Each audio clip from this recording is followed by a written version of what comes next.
Hello guys, welcome back to my channel.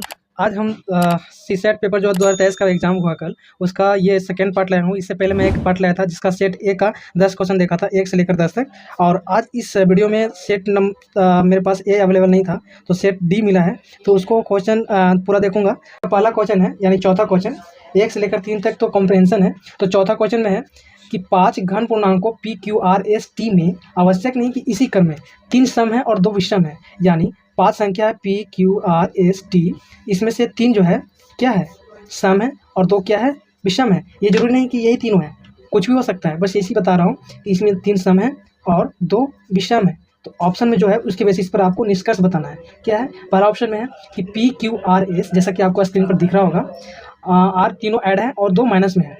तो पहला statement ये रहा कि ये सॉल्यूशन करने के बाद क्या डेफिनेटली सम आएंगे। तो इसको पहले हम समझेंगे कि इसको कैसे अटेंड करना है। तो आपको पता होना चाहिए कि यदि कोई भी संख्या 3 गो रहेगा, उसको जोड़ेंगे या घटाएंगे वो सम ही आएगा। अब 2 माइनस है लास्ट में, एस और टी, यदि हमें विषम को फोकस करना है तो विषम संख्या यदि 2 को माइनस माइनस में ऐड करेंगे तो वो सम डेफिनेटली होगा। और इधर 3 जो है पी क्यू आर, वो सम है, तो इसका एक तरह से तो सम आएगा। और यदि प्लस में हम विषम संख्या रखते हैं तो क्या होगा, तो 2 यदि विषम विषम 2 बार जोड़ेंगे तो भी सम आएगा। यानी कुछ भी रख दें तो सम आना निश्चित है, इसलिए पहला स्टेटमेंट सही है। अब देखते हैं सेकेंड स्टेटमेंट। सेकेंड स्टेटमेंट में है कि 2p plus Q plus 2r minus 2s plus T, यहाँ पे आपको निश्चित रूप से विषम है। तो आपको पता है कि P Q R S T में 2 संख्या विषम है, तो कहीं भी हम रखेंगे, जैसे माइनस 2s है, यहाँ पे विषम रखते हैं तो क्या हो जाएगा, सम आएगा। और एक जगह माइनस रखेंगे तो यानी फिक्स है कि ये विषम आएगा। यानी ये दोनों स्टेटमेंट सही है, इसलिए ऑप्शन नंबर सी होगा, दोनों सही। अब चलते हैं अगला क्वेश्चन, पाँचवा नंबर में कि अभाज्य संख्या p और भाज्य संख्या c के बारे में आप क्या सोचते हैं। यानी p का वैल्यू और q की वैल्यू। p जो है भाज्य संख्या है, अभाज्य संख्या क्या क्या होते हैं, अभाज्य संख्या 2 होते हैं, 3 होते हैं, 5 होते हैं, 7 होते हैं, और 11 होते हैं, 13 होते हैं, इसी तरह से सो ऑन।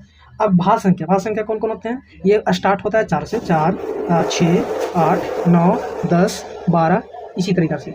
अब ये वैल्यू पुट करेंगे जो यहाँ पे स्टेटमेंट दिया हुआ है। पहला स्टेटमेंट में है p प्लस सी बटे p माइनस सी सम हो सकता है। अब वेरीफाई करेंगे, ये ऊपर नीचे में से हम कुछ भी यहाँ से ले सकते हैं। अब देखो, ये लेते हैं सबसे मिनिमम वैल्यू, p के वैल्यू p रखते हैं, p के वैल्यू 2 रखता हूँ यहाँ पे, तो क्या होगा, और यहाँ पे c है, ये c के वैल्यू क्या रखें, p फॉर प्राइम नंबर और c फॉर कंपोजिट नंबर। तो c की जगह पे हम 4 रखते हैं, 4 2 6 हो गया, 6 अपॉन, और 4 में से 2 हो गया तो माइनस, यानी इसको डिवाइड करेंगे तो -3। ये सम नहीं हो रहा है। जैसे यहाँ पे मैं ले रहा हूँ 2 और 6, 2 और 6 को जोड़ेंगे तो क्या होगा 8, और दोनों का डिफरेंट क्या हो जाएगा 4, डिवाइड करेंगे तो सम संख्या आ रहा है, यानी विषम भी आ रहा है, सम भी आ रहा है। तो हम कह सकते हैं हो सकता है, पहला स्टेटमेंट क्या होगा, सही। सेकेंड स्टेटमेंट में क्या है भाई कि 2p, यानी p को प्राइम नंबर को हम 2 से गुना करेंगे और c जोड़ देंगे तो क्या विषम हो सकता है, देखते हैं। हाँ, यहाँ पे 9 है, अब यहाँ पे तो सम है और यहाँ पे विषम जोड़ देंगे तो क्या होगा, विषम हो सकता है, इसलिए स्टेटमेंट सेकेंड भी सही हुआ। और p गुने c मल्टीपल करने से क्या विषम संख्या हो सकता है, देखिए दोनों में किसी को मल्टीपल कीजिए जो विषम हो, तो देखते हैं। 7 4 3 12, 6 2 12, 6 5 30, 9 क्या 27, हाँ 27 आ रहा है, यानी विषम होगा। यानी तीनों स्टेटमेंट सही हुआ, यानी ऑप्शन नंबर डी 1 2 3। अब चलते हैं छठा नंबर क्वेश्चन।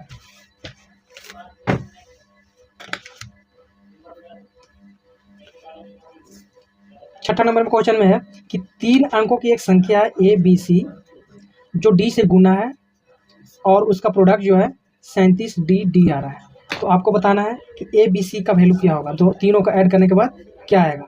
ठीक है, तो इसको क्या करेंगे, आपको यहाँ पे 37 जो दिया हुआ है, हिंट्स दिया हुआ है, यानी ए और डी का वैल्यू जो होगा, डी का वैल्यू मतलब दोनों को गुना करने के बाद 37 आना चाहिए। यानी 1 2 3 यहाँ पे मैक्सिमम वैल्यू रखते हैं 9। अब यहाँ 9 से क्या मल्टीपल करेंगे, 37 आएगा, तो कम से कम तो 3 से नहीं होगा, 9 27 नहीं आ रहा है, 9 चौके 36, यानी 4 से मल्टीपल करना पड़ेगा, 5 से करना पड़ेगा, यानी 1 2 3 से ग्रेटर होना चाहिए, वो संख्या डी का वैल्यू होगा। ठीक है, तो क्या करेंगे, डी की जगह 4 से स्टार्ट करते हैं, 4 रख कर देखते हैं। 4 रखेंगे तो यहाँ 4 आना चाहिए। तो 4 में कौन संख्या से मल्टीपल करें कि 4 आएगा? तो 6 चौके 24, 6 होगा और 6 चौके 24 हो गया। अब यहाँ पे कैरी 2 आया, यहाँ 2 रखने, तो यहाँ पे 4 से मल्टीपल करना है बी में, यानी 2 जोड़ने के बाद उसको 4 आना चाहिए। तो 4 तिया 12, यानी बी की जगह पर 3 रखेंगे तो 4 तिया 12 और 2 कैरी, फिर 4 आ गया।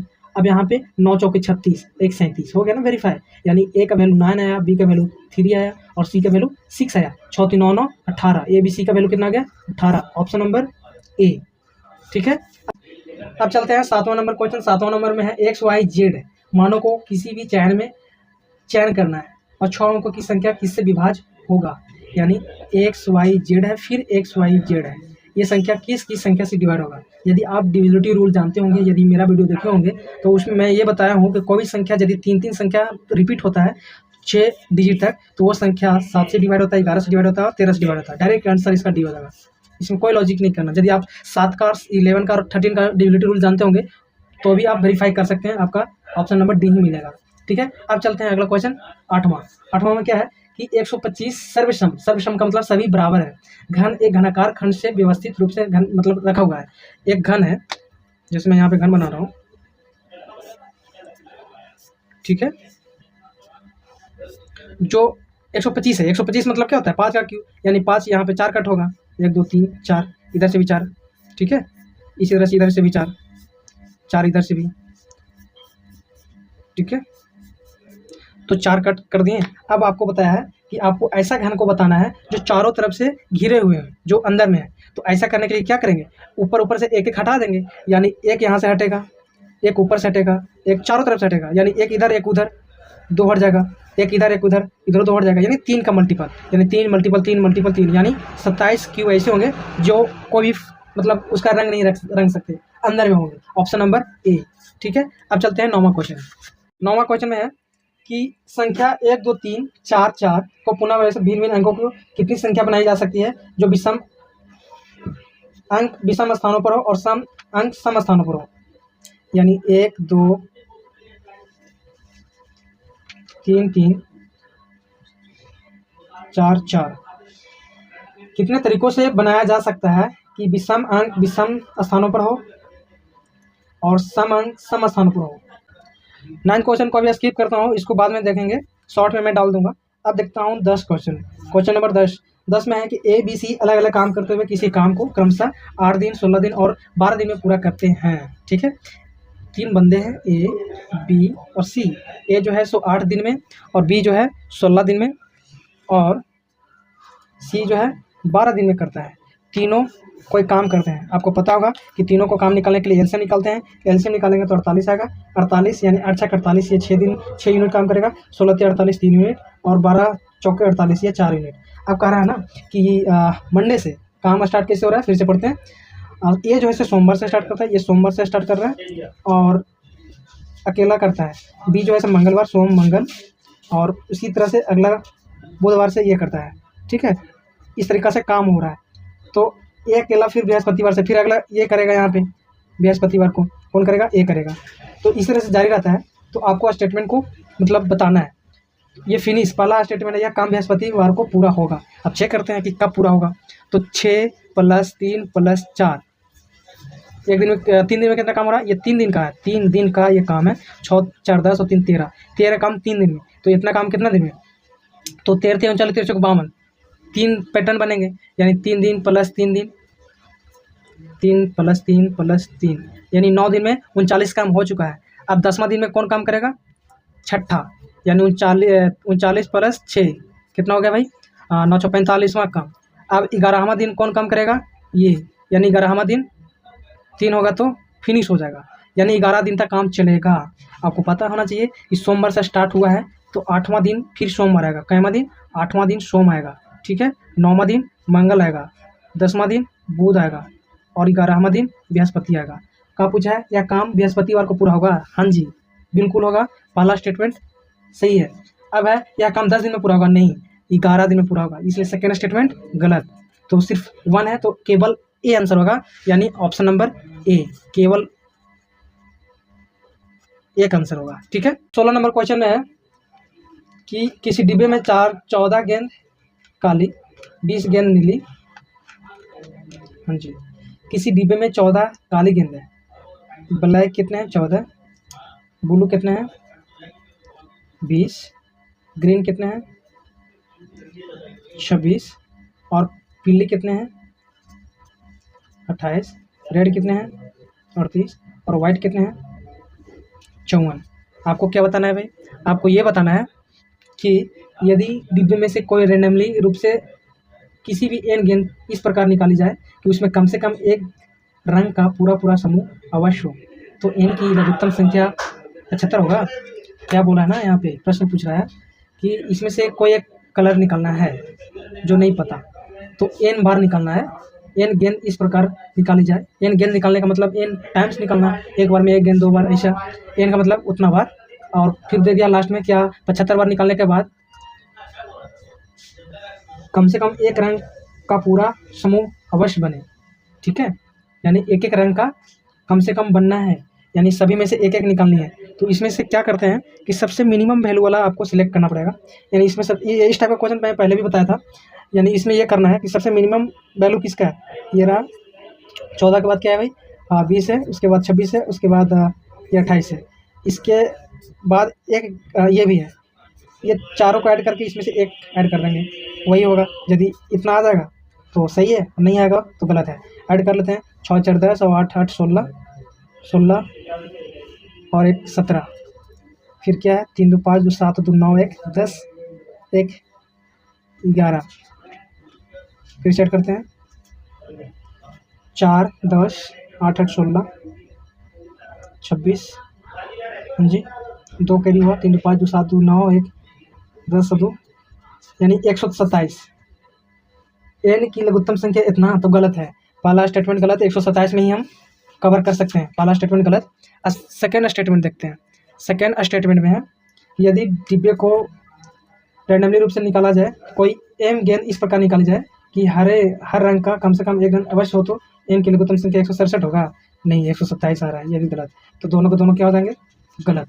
Statement D, option number D सही होगा। अब चलते हैं 17 नंबर क्वेश्चन। 17 नंबर है कोडिंग डिकोडिंग का। मैं कोडिंग डिकोडिंग भी वीडियो बनाया था, उसमें बहुत अच्छा तरीका से आपको टाइप बाय टाइप बताया गया है। तो इसमें क्या करना है, 0 को लिखा गया है चूर, क्या लिखा हुआ है चूर। तो आपसे पूछा है प्लेयर का, PLAYER, प्लेयर का क्या होगा। तो आप यहाँ पे गेस कर सकते हो कि Z को C लिखा है, कितना बढ़ाया है 3 बढ़ाया है, 26 से सीधे यहाँ पे 5 है, यहाँ पे 8 कर दिया, 3 बढ़ाया, यहाँ पे R का मतलब क्या होता है PQR, 17 18 है, 18 के बाद सीधे क्या कर दिया है 21, 3 बढ़ाया है। इस तरह से यहाँ भी 15 से 3 बढ़ाया है, तो P मतलब 15, 15 से आपको क्या करना है 16, 16, 16 से आपको 3 बढ़ा देना है 19, 19 बोले तो एस। फिर उसी तरह से एल है, एल मतलब 12, 12 3 15, ओ हो जाएगा, ए मतलब 1, 1 3 4, डी हो जाएगा, वाई मतलब 25 3 28, यानी 26 और 2 सी हो जाएगा। क्या हो जाएगा सी, नहीं डी हो जाएगा। ठीक है, बी होगा जी, बी होगा। उसके बाद है 5 3 8, 8 में एच आता है, और आर का क्या हो जाएगा यू, यानी ऑप्शन नंबर डी इसका करेक्ट आंसर होगा। ठीक है, अब चलते हैं 18 नंबर क्वेश्चन। 18 नंबर क्वेश्चन में है कि यह है इनइक्वलिटी से क्वेश्चन। 18 नंबर, ए की आयु बी से बड़ा है, ए जो है ना बड़ा है, इसमें बड़ा छोटा को ऊपर नीचे करके हम अरेंज कर सकते हैं। ए जो है बी से बड़ा है, ए बी से बड़ा है। ठीक है, तो इसको क्या करेंगे इस तरह से लिख सकते हैं, सी और डी समान आयु के हैं, सी और डी जो क्या है समान आयु के हैं, बराबर कर देंगे। ई आयु में सबसे कम है, ई जो है ना सभी से कम है, उसको नीचे लिख लेते हैं। और एफ आयु डी से छोटा है, एफ जो है डी से छोटा है, एफ आयु ए से बड़ा है, हाँ जी एफ आयु ए से बड़ा है, यानी एफ कहाँ होगा यहाँ पे। ठीक है, डी हो जाएगा यहाँ पे, सी हो जाएगा यहाँ पे। ओके, तो अब आपको ये बताना होगा कि सबसे अधिक उम्र को व्यक्ति को बताने के लिए कौन सा कथन सही है। तो टोटल आपको लेना पड़ेगा, सभी इंटरलिंक करेंगे तब आप बता सकते हैं सबसे अधिक कौन है। आप एक एक कंडीशन से आप नहीं बता सकते हैं, इसलिए इसका सभी 5 होंगे। ऑप्शन नंबर डी होगा। क्या होगा इसका आंसर डी, ऑल 5। ठीक है, चलिए अब अगला क्वेश्चन देखते हैं। 19 नंबर में कॉम्प्रिहेंशन वगैरह है नहीं, 19 नंबर में रीजनिंग है, 19 नंबर में क्या है, रीजनिंग है। ABCDE 5 सदस्य हैं 19 नंबर में ABCDE पाँचों का पाँचों सदस्य हैं और उसका ब्लड रिलेशन पूछा है। बोला गया है पहला कंडीशन में ई जो है, पहला कंडीशन को इस तरीके से अरेंज करते हैं, ई का बी से क्या संबंध होगा, आपको बताना है ई का बी से क्या संबंध होगा, ये दोनों के बीच में क्या संबंध होंगे। ठीक है, ये क्वेश्चन पूछा है। इसको बताने के लिए कितने कंडीशन की जरूरत होंगे। पहला कंडीशन, पहला स्टेटमेंट, ए और बी विवाहित पति है, ए जो है बी से शादी किया हुआ है, डी जो है सी का पिता है, डी पिता है सी का, डी जो है बाप है सी का। ठीक है, दूसरा कंडीशन। तीसरा कंडीशन है ई पुत्र है डी का, ई जो है डी का पुत्र है, यहाँ पे तीसरा लिख देते हैं नीचे, ये प्लस है, पुत्र है तो ये प्लस हो जाएगा। ए जो है सी की बहन है, ए जो है सी की, दोनों बहनें हैं, ए और सी दोनों बहनें हैं। तो यहाँ पे अब आपको बताना है कि ई और बी का क्या रिलेशन है। यहाँ पे बी है, यहाँ पे ई है, यानी आपको क्या करना होगा कि कंडीशन ये और ये दोनों तो डेफिनेटली लेना पड़ेगा। अब ए और बी में क्या संबंध है उसको बताने के लिए आपको पहले ये इसका क्या बोलते हैं सिंबल जेंडराइज करना पड़ेगा कि प्लस या माइनस, तो ये जेंडर के लिए ये लेना पड़ेगा। ठीक है, तो ये भी चाहिए। और सी क्या है तो डी से, क्योंकि यहाँ पे डी है ना इसलिए ये भी लेना पड़ेगा सी के लिए, इसलिए ऑल लेना पड़ेगा। ऑप्शन नंबर सभी चारों कथन मिलकर प्रश्न के उत्तर दे सकते हैं, सी आंसर होगा इसका, क्या होगा सी। ठीक है, अब चलते हैं अगला क्वेश्चन 20 नंबर में। 20 नंबर बहुत ही इजी क्वेश्चन था कि 4 ऑप्शन है ए बी सी डी, और इसमें पहला ऑप्शन में सभी के सभी प्राइम नंबर है, और बी में भी सभी के सभी प्राइम नंबर है, सी में भी, लेकिन डी ऑप्शन नंबर में जो 91 जो है प्राइम नहीं कंपोजिट नंबर है। ठीक है, इसलिए ओड चुनना है, इसमें ओड होगा डी, क्यों, क्योंकि 91 कंपोजिट नंबर है। ठीक है, 24 नंबर मैं पहला वीडियो में बता दिया हूँ, उसमें आंसर बी होगा। 25 वाला भी बता दिया गया है, यानी ये टोटल जो है ना ये टोटल बता दिया गया है। और आपका डी यानी हाँ 10वां नंबर क्वेश्चन मैं नहीं बता पाया था, यानी 30 नंबर क्वेश्चन इस सेक्शन का, इस सेट का, इसमें यह पूछा है कि डी कोई 3 अंकों की संख्या है, डी जो है ना कोई 3 अंकों की संख्या है, 3 अंकों की संख्या है, इसमें से संख्या का योगफल अनुपात लघुत्तम है संख्या से, यानी योग इसका जो होगा संख्या से जो अनुपात होगा ना वो कम होगा, यानी ये जो है इससे कम अनुपात का मतलब उसका ये इसका कितना टाइम्स है मिनिमम लेना है आपको। जैसे एग्जांपल के तौर पर मैं यहाँ पे कोई संख्या 3 लेता हूँ, इसमें फिलअप कुछ भी कर सकते हैं, वो वहाँ पे कंडीशन नहीं दिया गया है, 0 से लेकर कुछ भी 9 कोई डिजिट भी ले सकते हैं। तो मैं सबसे हाईएस्ट लेता हूँ 9, तीनों का ऐड करने के बाद क्या आता है 18, 9 या 27, 27 जो है इसका कितना गुना है तो 27 3 यानी लगभग 30 गुना से भी ज़्यादा है। ठीक है, तो 30 गुना नहीं, कम से कम लेना है आपको, कितना लेना है कम से कम, तो कम से कम तो 1 लेंगे, फिर 1 लेने के बाद कितना आ रहा है तीनों का ऐड, हाँ 0 लेना पड़ेगा, तीनों का ऐड करने के बाद 1 आ रहा है। अब 1 कितना गुना है 100 गुना है, ये तो और ज़्यादा लग रहा है, इससे भी ज़्यादा, तो क्या होगा अब यहाँ से बढ़ाएंगे, यानी 9 यानी ये 1 9 18 9 18 19, अब 19 से इसको कंपेयर कीजिए कितना गुना है, 19 10 का 10 पॉइंट समथिंग होगा, यानी यही संख्या जो है होगा, यानी इससे आप ना बड़ा ले सकते हैं ना छोटा, ज़्यादा करेंगे तो ज़्यादा हो जाएगा, फिर और इसे छोटा करेंगे फिर भी ज़्यादा होगा, इसलिए ये संख्या जो है इस संख्या का रेशियो से मिनिमम वैल्यू देगा, इसलिए 199 करेक्ट होगा। यानी पूछा है कि इसका और इसका डिफरेंट क्या होगा, तो 1 और 9 का डिफरेंट होता है 8। ऑप्शन नंबर आपका क्या होगा भाई सी होगा, सी होगा इसका करेक्ट आंसर। ठीक है।